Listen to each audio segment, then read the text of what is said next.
তাহলে আমার জন্য সকল কিছুই সহজ।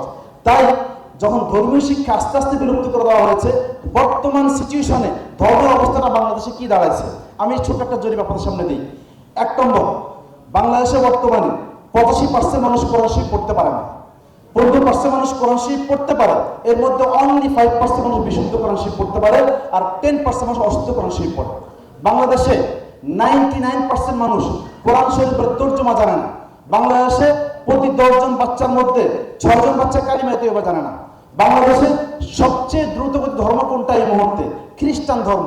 কারণটা কি? বাংলাদেশে এই বাঙ্গাল অঞ্চলে এই প্রেক্ষাপট, অর্থাৎ স্বাধীনতার আগে বাংলাদেশে মাত্র 50,000 খ্রিস্টান ছিল।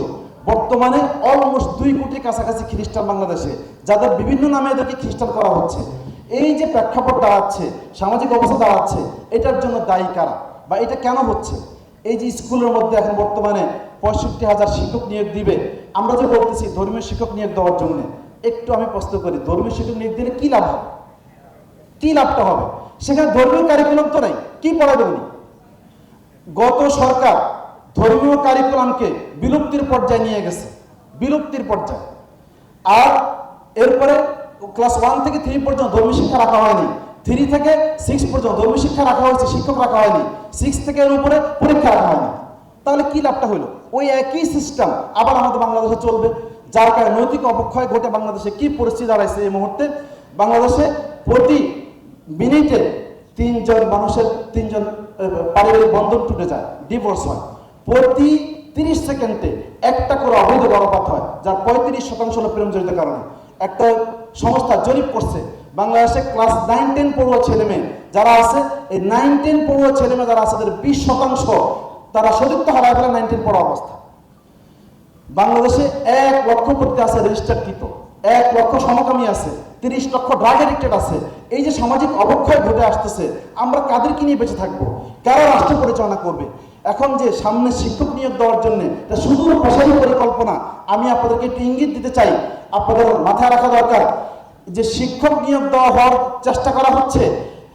এই যে গানের শিক্ষক বলা হচ্ছে, গানের শিক্ষক আপনারা জানেন মুসলমানরা সাধারণত আমাদের এবাদতের মধ্যে এটা নিষেধ, ইসলামে নিষিদ্ধ গান বাদ্য করা, কিন্তু অন্য একটা ধর্ম আছে যে ধর্মে গান বাদ্য করা আবাদত। তাহলে ওই গান বাদ্য কারা শিখে, কারা শিখায়? শিখে হলো ওই ধর্মের মানুষরা।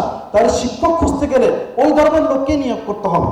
এখন ওই ধর্মের লোক নিয়োগ করলে যে সমস্যাটা সৃষ্টি হয় বাংলাদেশে, আমাদের জানা আছে কিনা, ইসকন বা এই জঙ্গি সংগঠনগুলো, হিন্দু জঙ্গি সংগঠনগুলো বাংলাদেশে বর্তমানে যে পরিমাণ, প্রত্যেকটা হিন্দুর মধ্যে 60% হিন্দু বর্তমানে ইসকনের সঙ্গে জড়িত।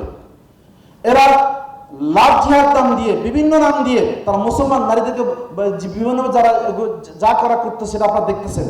আমি খালি বোঝাচ্ছি, যদি এই অবস্থা হয় তাহলে কিছুদিন পরে আমরা আমাদের পুরো সন্তানকে খুঁজে পাবো না। তাহলে এখন এটা ইসলামী আন্দোলনের দায়িত্ব নয়, এটা ওলামা মাশায়েখের দায়িত্ব নয়, শুধু বাংলাদেশের প্রতিটি মুসলমানের দায়িত্ব হলো আমাদেরকে তাদের বিরুদ্ধে আমাদের সন্তানদেরকে রক্ষা করার জন্য কাজ করতে হবে।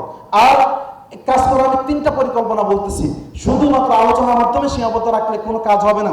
এখন প্রথম কাজ হলো আমাদের প্রথমত যে কাজ দরকার, বাংলাদেশে তারা 6 লক্ষ শিক্ষা প্রতিষ্ঠান করছে, তাদের এগেইনস্টে আমাদের কাছে 3,51,250টা মসজিদ বাংলাদেশে আছে। যদি আমরা সেখানে কাজ করতে পারি তাহলে আমরা মুসলমান সন্তানকে রক্ষা করতে পারবো। নাম্বার 2, এরপরে স্কুলে আমরা ধর্মীয় শিক্ষক নিয়োগ দিতে হবে। কেন শুধু ধর্মীয় শিক্ষক নিয়োগ দিলে হবে না, দাবির সঙ্গে এটাও যোগ হইতে হবে, মুসলমানদের জন্য ইসলাম বান্ধব কারিকুলাম তৈরি করতে হবে। শুধু ইসলামী শিক্ষক দিয়ে কাজ হবে না।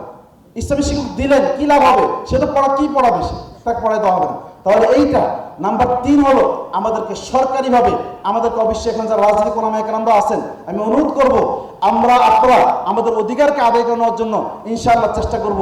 আল্লাহ তাআলা আমাদের সকলকে তৌফিক দান করুন।